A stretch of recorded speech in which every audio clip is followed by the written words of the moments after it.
Bismillahirrahmanirrahim. Assalamualaikum warahmatullahi wabarakatuh. Waalaikumsalam warahmatullahi wabarakatuh. Alhamdulillahirabbil alamin. Terima kasih para pemirsa di rumah yang sudah setia dalam program Majelis Sore, Majelis kita semua. Dan seperti biasa, saya Gusti Muhammad Hermawan. Insyaallah kita akan membahas tema-tema yang menarik bersama dengan para akademisi dari UIN Antasari Banjarmasin. Dan insyaallah tentunya kita membahas kajian-kajian Islami, terutama dalam perspektif Islam. Dan dalam tema kita pada hari ini kita mengangkat etika guru dan murid dalam perspektif Al-Ghazali. Telah hadir bersama kita di studio Duta TV, yaitu ada Bapak Dr. Husnul Yakin MED. Assalamualaikum Pak. Waalaikumsalam warahmatullahi Sehat Pak ya? Alhamdulillah. Alhamdulillah, Sehat. Masya Allah. Dan pada kesempatan kali ini kita membahas etika guru dan kemudian juga murid.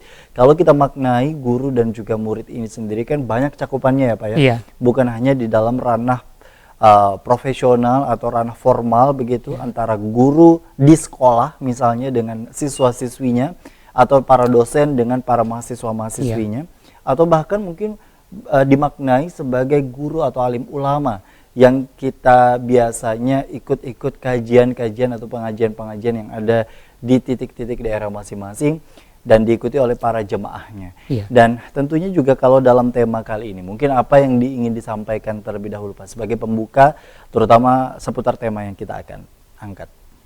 Baik, terima kasih. Assalamualaikum warahmatullahi wabarakatuh. Waalaikumsalam.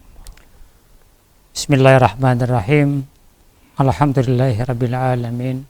Wassalatu wassalamu ala asyrafil anbiya wal mursalin wa ala alihi wasahbihi ajma'in, amma ba'du.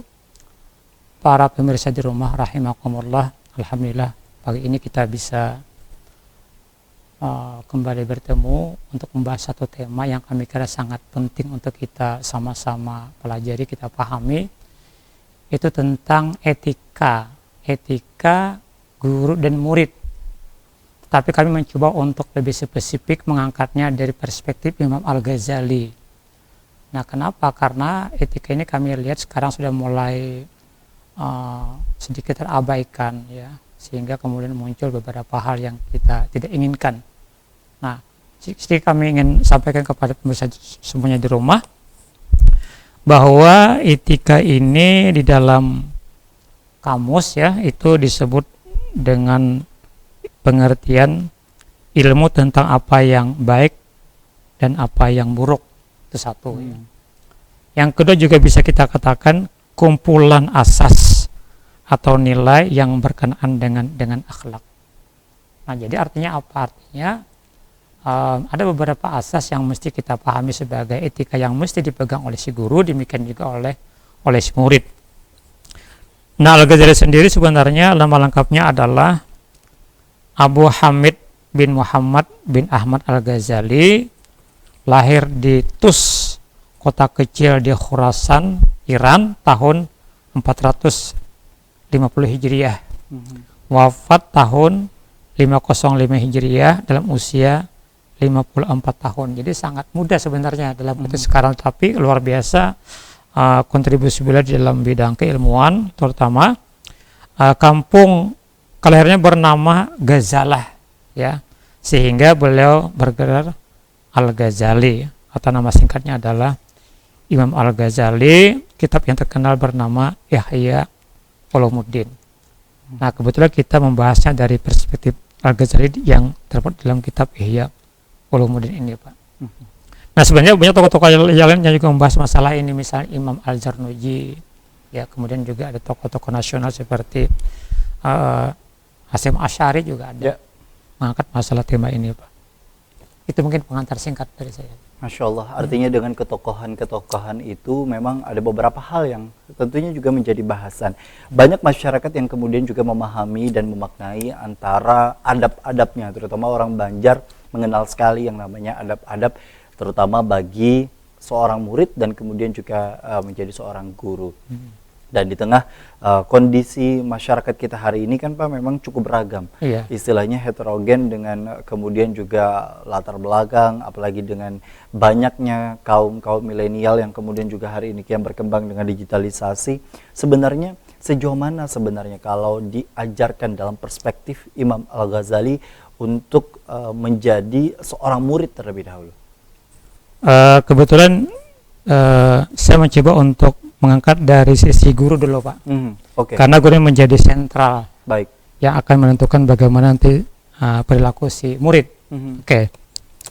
Yang pertama kata Imam Al-Ghazali, saya bacakan terjemahan bebasnya, Pak ya, supaya saya jangan keliru.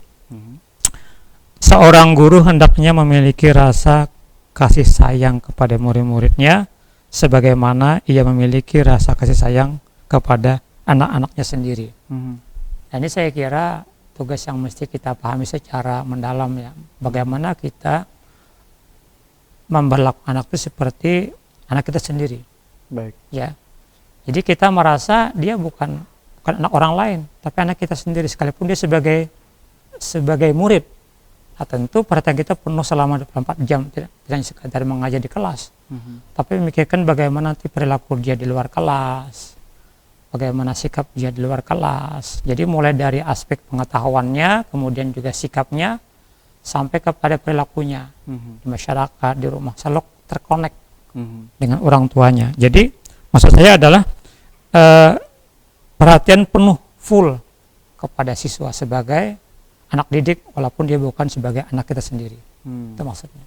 Baik, artinya memang pemenuhan untuk penyampaian ilmu, lalu kemudian juga dengan rasa kasih dan sayang untuk ilmu tersebut kepada muridnya, begitu ya, agar penyampaian ini sendiri mampu dimaknai dan dipahami secara menyeluruh. Jadi nggak sekedar menyampaikan di kelas kemudian dia pulang bersantai ria, tapi dia tetap memberikan kasih sayang itu dalam bentuk perhatian yang lebih, bisa menanyakan, bisa menghubungkan komunikasi dengan orang tua di rumah, sehingga terasa itu betul-betul guru punya kasih sayang yang luar biasa kepada murid-muridnya. Baik, Masya Allah. Nah, itu yang kemudian juga hari ini harusnya kita kembalikan ya Pak ya. Dalam perspektif ini tentunya juga ketika kondisi di mana guru tetap menjalin akan silaturahmi dan lain sebagainya. Tapi kalau bicara mengenai seorang guru, kedekatan antara seorang guru dengan murid, kita tahu begitu ya, kalau di dalam berbagai cerita, terutama di dalam para aulia-aulia Allah begitu ya, kita mengenal dengan sebutan khaddam, atau kemudian juga antara hubungan antara khaddam dengan aulia atau kemudian para gurunya, itu sebenarnya seperti apa? Ya, jadi kan guru murid ini satu paket sebenarnya ya. Sebenarnya. Satu paket, bahkan dalam beberapa pernyataan ulama dulu disebutkan man 'allamaka harfan fahuwa abuka. Siapapun yang mengajari kamu sekalipun hanya satu huruf, maka dia adalah ayah kamu. Luar biasa. Jadi guru itu seperti ayah oleh si peserta didik. Nah, karena itu maka juga seorang guru mesti memberikan kasih sayang kepada anak sebagaimana dia memberikan kasih sayang kepada anaknya sendiri. Masya Allah. Sangat dekat sekali hubungannya itu, Pak, antara guru dengan si anak itu.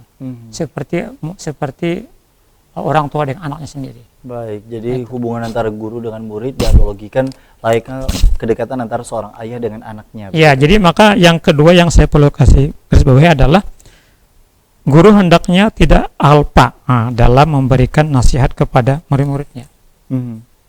Nah, apalagi dalam konteks sekarang ini kan, jadi sekali hal-hal. Jadi bukan hanya penyampaian materi. Betul. Tapi ada nasihat di dalam. Ada sela-sela yang dimana dia memberikan nasihat kepada anak-anaknya. Nah, terutama kalau kita lihat pada poin 3 itu adalah seorang guru hendaknya mampu mencegah murid-muridnya dari berbagai dekadensi moral dengan cara yang halus seperti sindiran misalnya. Nah, ini ketika dia memberikan nasihat itu bisa tersampaikan. So, kalau ketika mengajar mungkin terbatas oleh jam, ya, oleh materi, tapi ketika dia memberikan nasihat, nah disitulah terasa kedekatan itu semakin terasa. Masya Allah. Artinya dengan nasihat yang kemudian juga diberikan, walaupun memang tidak berdampak secara spontan, benar. secara instan, tapi kemudian juga itu diharapkan istilahnya menggugurkan kewajiban bagi seorang guru untuk menyampaikan apa yang benar dan apa yang mungkin salah. Gitu. Saya kira dalam sekarang ini sudah mulai berkurang, Pak, karena guru fokus kepada bahan ajar, menyampaikan supaya terpenuhi kurikulum, sehingga faktor-faktor nasihat kadang-kadang terabaikan.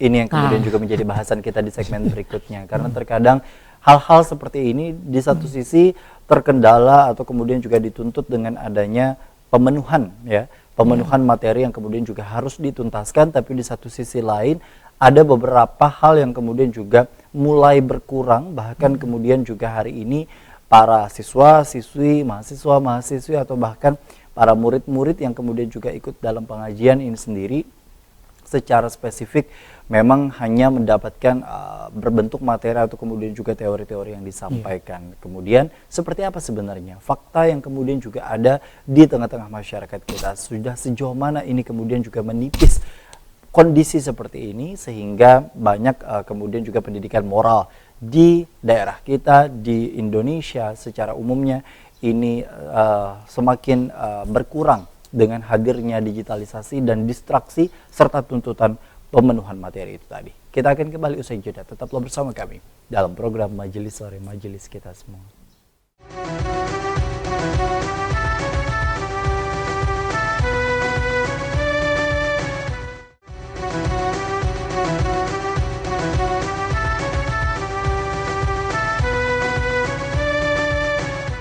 Terima kasih Anda masih bersama kami dalam program Majelis Sore, Majelis Kita Semua. Guru dan murid tentunya dua orang, dua profesi, dua situasi yang kemudian juga sering dan sudah pasti kita semua mengalami akan itu semua. Bahkan tadi disebutkan, bahkan yang kemudian juga mengajarkan satu huruf saja itu kemudian dianalogikan layaknya menjadi seorang guru. Dan kedekatan seorang guru dengan murid harusnya layaknya kedekatan antara seorang ayah dengan seorang anak. Melihat dalam kesempatan kali ini Pak, kita juga tidak menutup kemungkinan dan kemudian juga tidak memungkiri akan beberapa pencederaan pendidikan yang kemudian juga tercoreng karena ada beberapa kejadian-kejadian yang mencoreng institusi atau dunia pendidikan itu sendiri, yang menyalahartikan antara kedekatan layaknya seorang anak dengan seorang ayah itu tadi, sehingga hal-hal yang mungkin di luar dari ranah yang tidak seharusnya kemudian dilakukan oleh oknum guru itu tadi. Seperti apa sebenarnya dengan fenomena hari ini yang mulai marak terjadi di beberapa daerah? Ya, yang pertama dulu adalah kita pahami bahwa guru itu kan pendidik ya, yang mesti menjadi teladan bagi murid-muridnya, itu satu. Nah yang kedua, siswa, sisi lain dia mesti memahami bahwa guru adalah orang yang mesti kita tiru, ya kita contoh. Nah sehingga hal-hal yang sebenarnya tidak menunjukkan sikap edukatif itu memang jelas bertentangan dengan prinsip ini. Jika ada guru yang kemudian memanfaatkan situasi itu, saya kira ini bukan guru yang sesungguhnya, yang benar-benar guru ya, karena dia sudah mencederai hakikat guru. Guru itu adalah contoh teladan yang mesti dipegang teguh oleh seorang guru. Dia sebagaimana sifat Rasulullah uswatun hasanah. Jadi katakanlah guru itu katakanlah perpanjangan tangan dari Rasulullah yang punya uswatun hasanah bagi murid-muridnya. Jika ada hal yang Bapak katakan tadi, dekadensi yang tidak kita inginkan di mana-mana, itu jelas bertentangan, Pak. Bertentangan dengan apa yang kita inginkan sebagai guru. Karena bagaimanapun hubungan guru murid itu adalah hubungan yang edukatif, bukan yang destruktif, bukan yang malah menimbulkan efek negatif. Baik. Nah, yang justru adalah bagaimana tumbuh kembangnya akhlak, pengetahuan, sikap positif pada anak didik, bukan sebaliknya. Bukan memanfaatkan kedekatan itu sendiri bukan. Untuk kemudian juga pendekatan-pendekatan yang di luar dari konteks pendidikan. Benar. Ya. Artinya dengan kondisi seperti itu, apalagi juga dengan hadirnya kita Indonesia sebagai negara hukum, tidak salah rasanya kalau kemudian juga korban ini melaporkan akan kondisi seperti itu. Karena memang kalau kita bicara mengenai Rasulullah saja begitu, guru bagi semua umat, rasanya kita melihat contoh yang betul, uswatun hasanah, untuk kemudian juga memberikan contoh-contoh dan teladan terutama pada saat penyiaran agama Islam begitu, lalu kemudian juga memberikan hal-hal yang kemudian juga sifatnya amanah dan bahkan kepada pesan-pesan yang sampai hari ini kita aplikasikan dan berimplikasi terhadap akhlakul karimah. Dengan kondisi seperti itu sebenarnya sejauh mana Pak peranan dari seorang guru untuk mencerdaskan murid, tapi di tengah situasi dan kondisi yang hari ini rentan terjadi kewaswasan bagi seorang murid akan kedekatan-kedekatan yang mungkin dianggap risih begitu untuk mereka bisa lakukan secara baik, apalagi bagi seorang guru dan seorang murid yang berbeda begitu secara gender. Iya, jadi kalau kita kembali ke undang-undang guru ya, ini dalam pengertian formal Pak ya. Guru itu kan punya 4 kompetensi utama. Ya. Yang pertama adalah kepribadian. Dia punya integritas yang tinggi, katakanlah punya akhlakul karimah, seperti itulah kira-kira. Yang kedua adalah kompetensi profesional. Dia mesti memegang teguh bahwa ini adalah profesi yang mesti kita jalankan secara apa ya, profesional. Artinya secara bagaimana semestinya seorang guru. Yang ketiga adalah profesi kompetensi pedagogik. Jadi dia punya kemampuan untuk mengajarkan itu seperti apa terkait dengan strategi, metode dan lain sebagainya. Keempat, kompetensi sosial.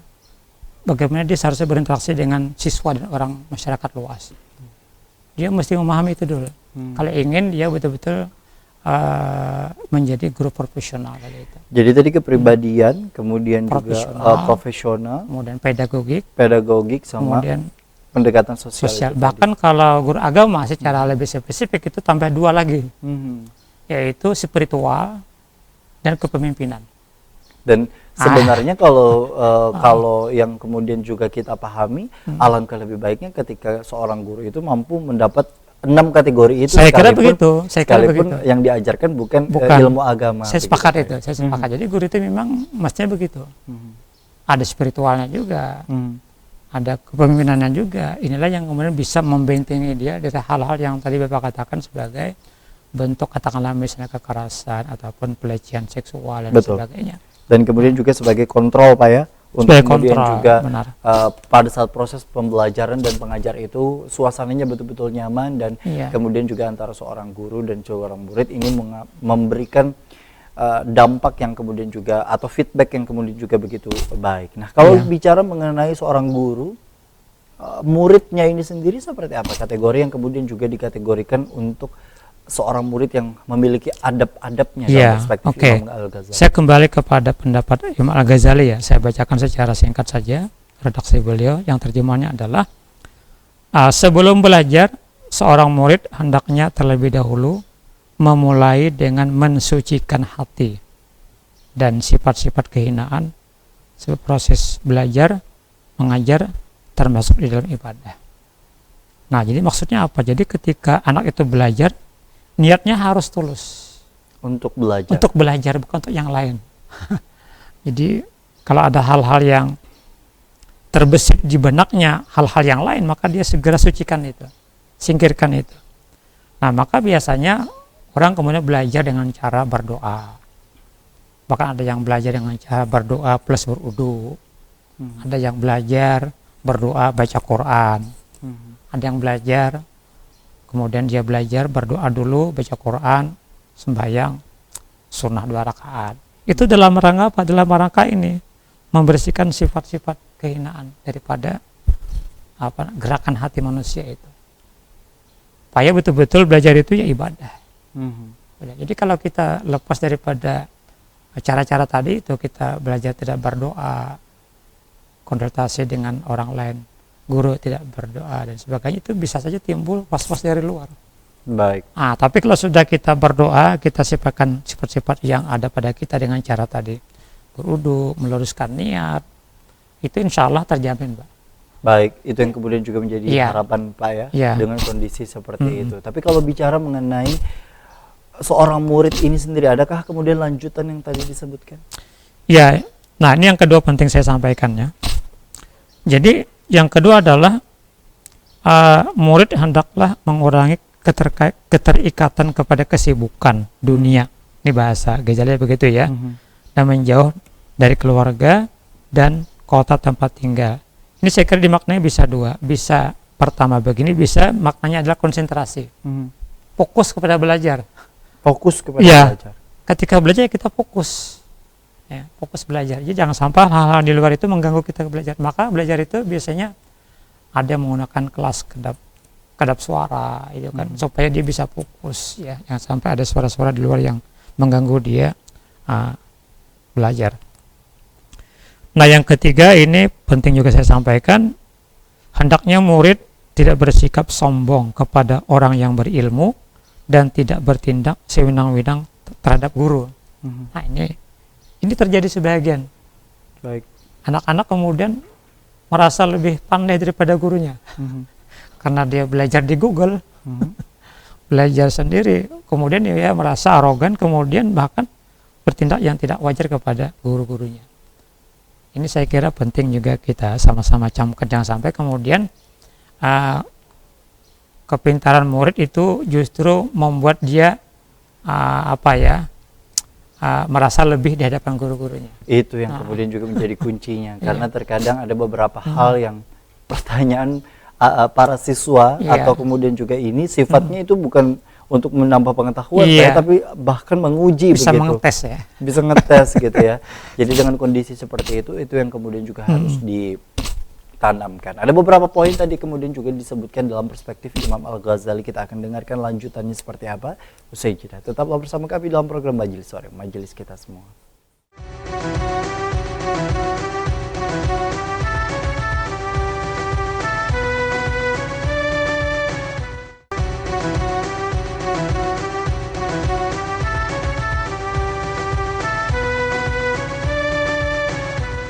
Terima kasih Anda masih bersama kami dalam program Majelis Sore, Majelis Kita Semua. Kita akan mendengarkan, kalau tadi dalam perspektif guru, untuk kemudian juga memang menjadi beberapa poin-poin penting. Ada 6 poin yang kemudian juga diharapkan bagi seorang guru untuk bisa mendapatkan lah istilahnya kriteria atau kategori guru yang kemudian juga diharapkan, terutama yang termaktub di dalam apa yang kemudian juga disampaikan oleh perspektif Imam Al-Ghazali. Nah, sekarang kita akan mendengarkan lanjutan, terutama dalam kategori murid. Terkadang kita juga memposisikan diri, walaupun mungkin di para pemirsa di rumah, profesinya seorang guru, tapi tidak menutup kemungkinan. Karena kita juga akan kemudian juga menjadi posisi di mana menjadi seorang murid begitu ya, bisa dalam ranah kajian-kajian atau kemudian juga pada saat ilmu-ilmu yang disampaikan lalu kemudian juga kita dengarkan dan bermanfaat begitu, karena tentu itu yang kemudian juga disampaikan sebelumnya tadi seperti yang kita dengarkan bersama. Kalau dari poin-poin yang lanjutan Pak, boleh disampaikan. Oke. Ini masih murid ya. Jadi saya bacakan yang selebihnya adalah murid hendaknya tidak menekuni semua cabang ilmu secara simultan, tetapi harus memperhatikan skala prioritas dan tingkat kepentingannya. Baik. Nah, ini saya kira sudah mulai sekarang ini anak-anak kita mencari mana kira-kira yang sangat mereka perlukan.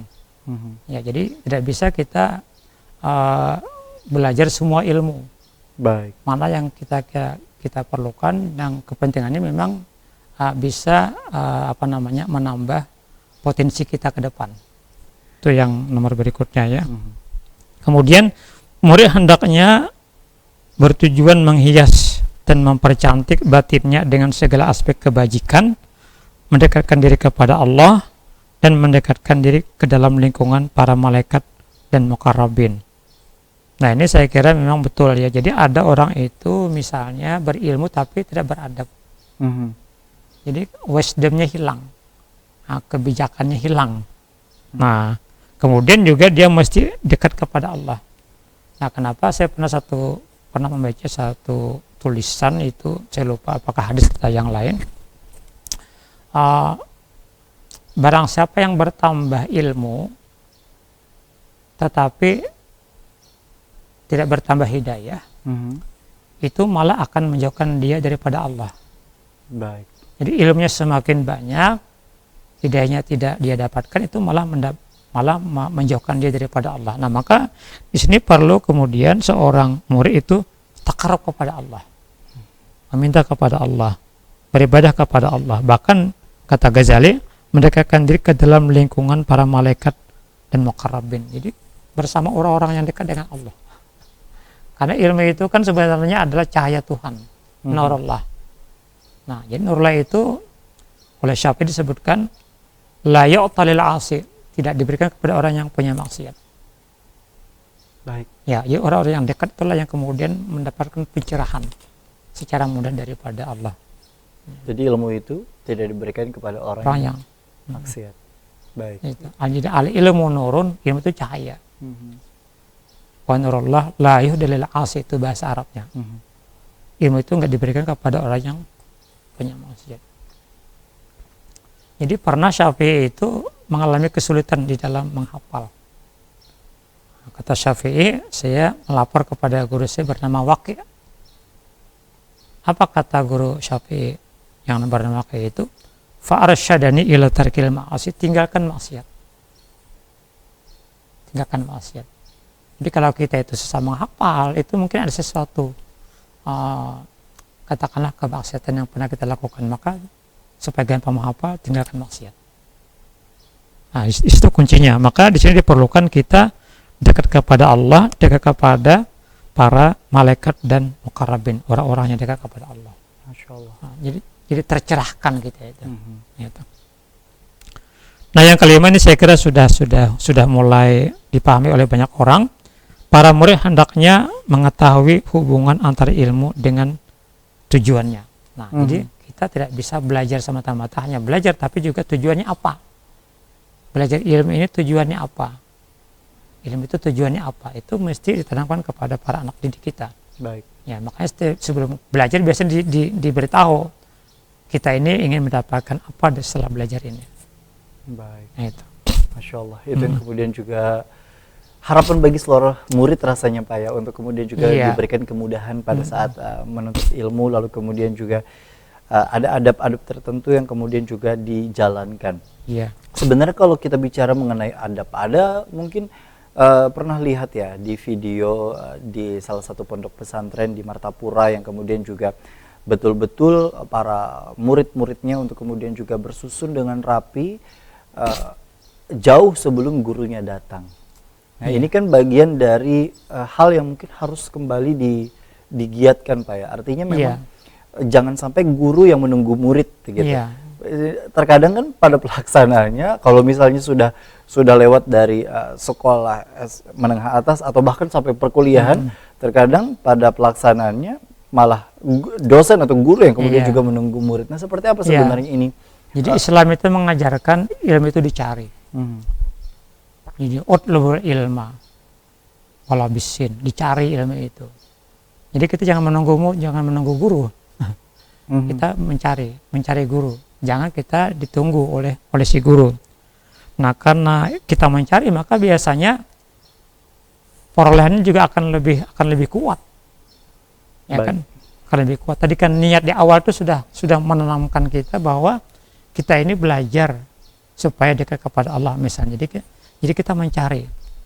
Jangan sampai kita menunggu. Itu penting saya sampaikan juga kepada kita semua ya. Nah, saya ingin tambahkan sedikit Pak terkait dengan guru tadi Pak ya. Yang belum saya sampaikan adalah misalnya poin berikutnya adalah seorang guru yang mempunyai keahlian dalam bidang tertentu hendaknya tidak menjelek-jelekan bidang ilmu lain di hadapan murid-muridnya. Nah, ini jangan sekali-kali guru itu membeda-bedakan, apalagi sampai meremehkan ilmu lain. Baik. Ya, guru si A atau pelajaran si A ini gak usah didalami misalnya. Itu sangat tidak dibolehkan dalam ajaran Al-Ghazali ini. Karena ada sebagian yang seperti itu, tidak boleh dilakukan itu. Nah, kemudian juga guru hendaknya memperhatikan tingkat kemampuan murid dan mengajarkan sesuai dengan tingkat kemampuan mereka. Baik. Nah, jadi jangan juga kita mengajarkan sembarangan. Arti sembarangan itu tidak melihat bagaimana audiennya ini. Ya, anak kecil kah, orang dewasa kah, laki-laki kah, perempuan kah, orang asing kah, orang lokal kah. Nah, ini saya kira perlu perhatian dari para guru juga. Kemudian menurut Al-Ghazali juga guru hendaknya mengajarkan materi yang mudah, jelas dan layak kepada murid yang lemah. Nah, jadi di antara murid itu kan ada yang lemah, yang punya kemampuan di bawah rata-rata. Nah, kemudian dan tidak menjelaskan bahwa sesungguhnya materi tersebut masih di bawah standar agar jiwanya tidak tergoncang. Jadi mentang-mentang dia diberikan pelajaran yang rendah, lalu kita katakan ini di bawah standar. Baik. Ini Ghazali sangat paham dengan psikologi anak itu. Jangan sampai anak kemudian merasa, oh saya ini begini. Jangan sampai seperti itu. Jadi memang sekali lagi bukan hanya ilmu lalu kemudian juga nasihat, tapi memberi semangat memberi dorongan, motivasi, begitu Pak ya. Untuk kemudian juga agar bagi mereka yang memang memiliki kemampuan dalam menangkap materi dengan baik, itu sesuatu hal yang luar biasa. Tapi tapi tidak semua yang kemudian juga dengan kondisi seperti itu, sehingga diperlukan adanya bukan hanya nasihat dan materi, tapi juga dukungan, dorongan dan menumbuhkan kepercayaan diri itu tadi. Jadi tonjolkanlah sifat dorongan-dorongan yang positif. Jangan kemudian membuat siswa itu merasa saya tidak ada artinya, saya ini bodoh, saya nggak diperhatikan. Baik, itu yang kemudian juga menjadi harapan bagi kita semua. Nah, kita akan dengarkan nanti seperti apa sebenarnya kesimpulan kalau bicara mengenai perspektif Imam Al-Ghazali yang kewaliannya luar biasa, begitu. Dan tentunya juga dengan harapan kita mungkin mengambil ibrah atau kemudian juga hikmah yang kemudian juga dapat kita ambil sejauh mana sebenarnya kita memposisikan diri sebagai guru atau bahkan mungkin sebagai murid, atau bisa jadi keduanya, antara guru dan kemudian juga murid selama proses perjalanan hidup. Akan kembali usai jeda, tetaplah bersama kami dalam program Majelis Sore, Majelis Kita Semua.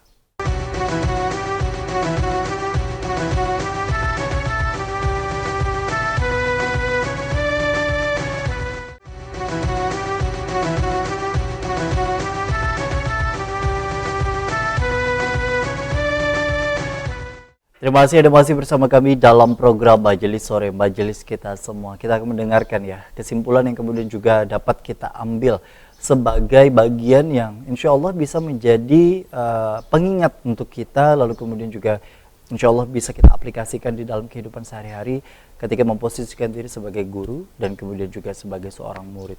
Kalau dalam kesimpulan yang kemudian juga ingin disampaikan, artinya memang ada beberapa adab-adab atau aturan-aturan yang memang diharapkan ini bisa diaplikasikan oleh seluruh guru dan bahkan seluruh murid, begitu Pak ya.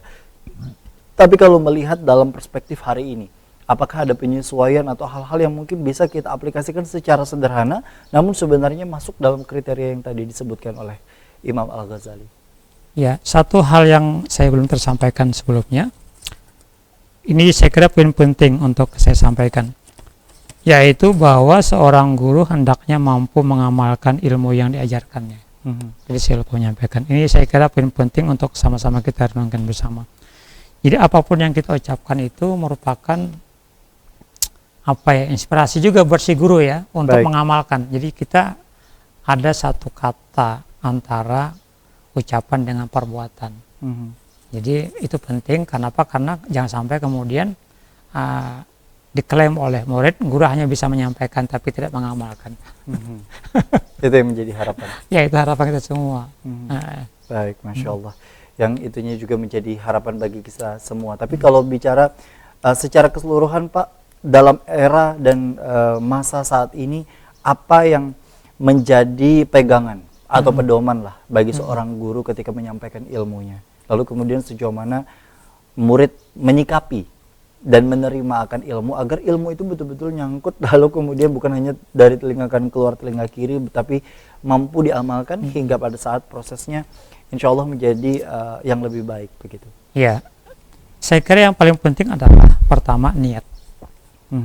Bagaimanapun niat ini menjadi dasar pijakan ketika kita berbuat. Jadi kalau niat kita betul-betul ikhlas lillahi ta'ala untuk mencerdaskan murid, maka itu secara otomatis ya murid akan merasa nyaman ketika dia belajar. Jadi kalau ada niatan yang lain di benak seorang guru, itu juga akan terbebani oleh secara langsung oleh siswa. Itu pertama. Nah, yang kedua adalah memang kita tugasnya adalah memberikan pendidikan dan pengajaran kepada anak, itu tugas kita. Bagaimana dia punya ilmu tapi juga punya adab, ya. Yang kedua. Nah, yang ketiga adalah tentu saja guru mesti memahami ilmu-ilmu yang terkait dengan keguruan. Ya, ilmu tentang psikologi anak didik, ilmu tentang pedagogi, ilmu tentang andragogi, ya. Ilmu tentang pertumbuhan perkembangan anak, Nah, itu saya kira penting dimiliki oleh guru. Nah, di sisi lain juga murid mesti punya niat yang sama. Saya belajar untuk menuntut ilmu pengetahuan sungguh-sungguh. Kemudian dengan begitu dia akan secara serius konsentrasi belajar dengan baik, sehingga apapun yang dia terima insya Allah akan bisa melekat secara secara lama atau bertahan lama. Tapi kalau niatnya hanya datang ke sekolah sekadar untuk bergaul, ya, mengisi waktu kosong, ini saya kira sudah ada perubahan niat.